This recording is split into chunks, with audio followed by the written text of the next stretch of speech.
It's sassy, it's raw, and it's disappearing from the streets of Detroit.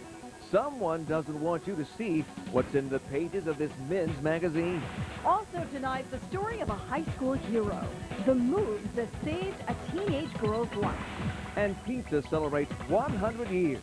Tonight, the top 5 pizza joints in Metro Detroit. Fox 2 News. News that works for you. Starts right now. A dead man comes back to life in Detroit, but this is no ghost story. Good evening, I'm Huel Perkins. And I'm Sherry Margolis in for Monica Gale. The man's family says it's a case of EMS workers not doing their job. Fox 2's Lourdes Duarte has details. Louis Golson is being treated here at St. John's Hospital. He is alert, he is talking, and should be out of the hospital within the next few days. To think that this afternoon an EMS crew told the family he had died. I'm excited because he's alive. He got another time. He got another chance. But they need to know that what you did is terrible. The Golsons pointing fingers at Detroit's EMS for causing them hours of heartache. I feel they should lose their job. Their brother, 51-year-old Louis Golson, is a diabetic and a cancer patient. When he didn't respond this morning, his sister called 911. EMS arrived, went down to his room, and minutes later gave her the news. 911 said, I'm very sorry. He died last night. The family says 2 hours after he was pronounced dead and they started calling family and friends, another sister arrived, and that's when they realized their brother was still alive.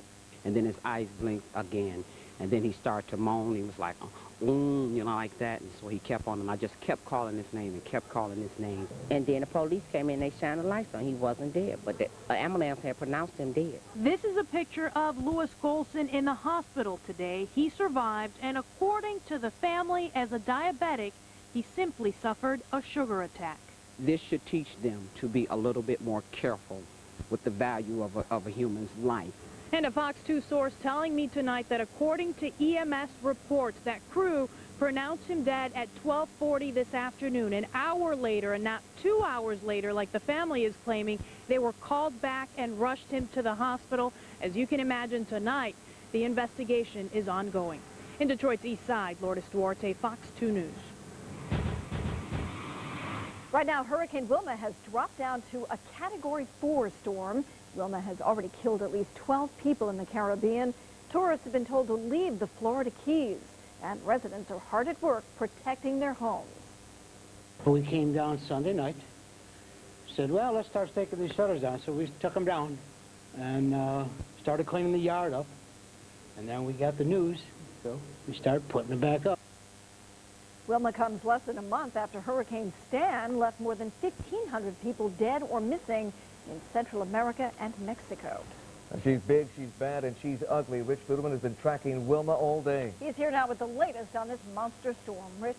Yeah, Sherry, Wilma now down to a Category 4 storm. Still, the wind's 155 miles per hour. That's a strong Category 4, and you can see the storm still to the south and southeast of Cozumel in the Yucatan Peninsula. It is expected, however, to make a turn up towards South Florida.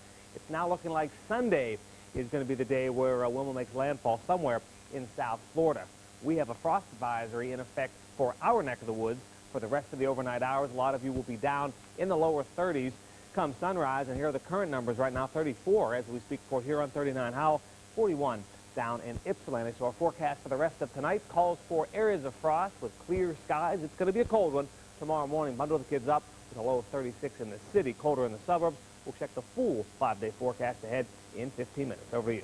All right, Rich, thank you. Tonight, the editors of Detroit's men's magazine are angry. They're accusing the city of Detroit of taking more than $9,000 worth of their property. Fox 2's Andre Isom has more. The creator of this Detroit magazine called Extreme says his publication should be in newsstands just like these across the city. Well, he says it's not anymore. Now, he's wondering why. When we went down to the city of Detroit to deliver our routes, all of our newsstands were missing. And first, we never seen anything like it. Hundreds of his magazines and 50 of the newsstands they sit in, gone. Extreme Detroit is a men's mag that specializes in local sports, local music, and local girls. Joe says they all just vanished. Yes, this men's magazine is free, but it shouldn't be a free-for-all. The magazines are still around in the suburbs, but not in the city. I think maybe they're trying to clean things up for maybe the Super Bowl or what have you, but yet none of the other publishers or myself were ever contacted by the city to possibly get these off the streets. Well, I contacted the city of Detroit, and the spokesperson had no record of rounding up these newsstands. The problem is there is not one department to handle these matters, and the people don't need permits to place them around these poles. And that's something the city is trying to change.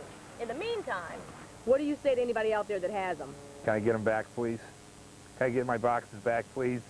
Well, of course, Joe wants to know who took them and why, but at the very least, he just wants them all back. In Detroit, Andrea Isom, Fox 2 News. Detroit fire investigators say someone intentionally set fire to Osborne High School, causing it to shut down today. Investigators say the fire started in a garbage can, then traveled up the curtains in the auditorium. They say the fire was set sometime after night classes yesterday. No one was hurt. Fox 2 News is your school closing authority. Join us beginning at 5 a.m. for the latest on Osborne High. 3 Detroit firefighters were injured trying to put out a blaze at this home on the city's northwest side. Witnesses say the firefighters became trapped on the second floor. With the thick smoke and flames, the men had no choice but to jump from a window. Tonight, one of them has been released from the hospital. The other 2 are in serious condition. For the first time since the fire killed 7 children last year in Toledo, the mother of 6 of those children now admitting that she left them home alone. One of the children started that deadly fire. The mother says that she left them all by themselves so she could get diapers. The kids ranged in age from 6 months to 7 years. Today, the mother changed her innocent plea to no contest. She could get up to 35 years in prison. Deliberations start tomorrow in the whistleblower case filed against the city of Detroit. Former Deputy Police Chief Alvin Bowman says asking the wrong questions got him kicked off the homicide squad and sent to the midnight shift. At the time, he was investigating the murder of Tamara Green and any possible connection to the rumored party at the Manoogian mansion. But the city's attorney claims Bowman was moved because he refused to follow the chain of command. A young Detroit father is shot and killed in his car. Tonight, his family wants answers.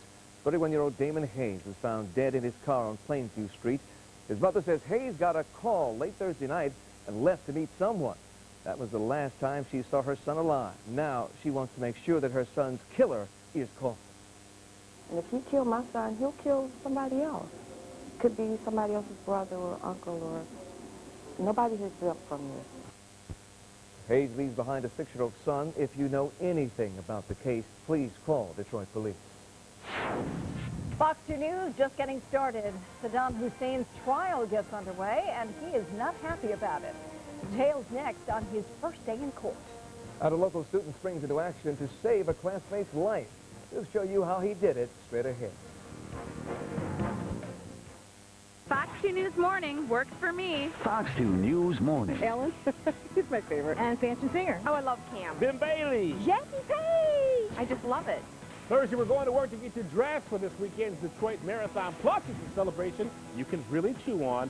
It's Chewing Gum's 135th birthday, Thursday morning. I promise that Chevy Trailblazer has more standard horsepower than Ford Explorer. Plus, OnStar and Sevilla Track.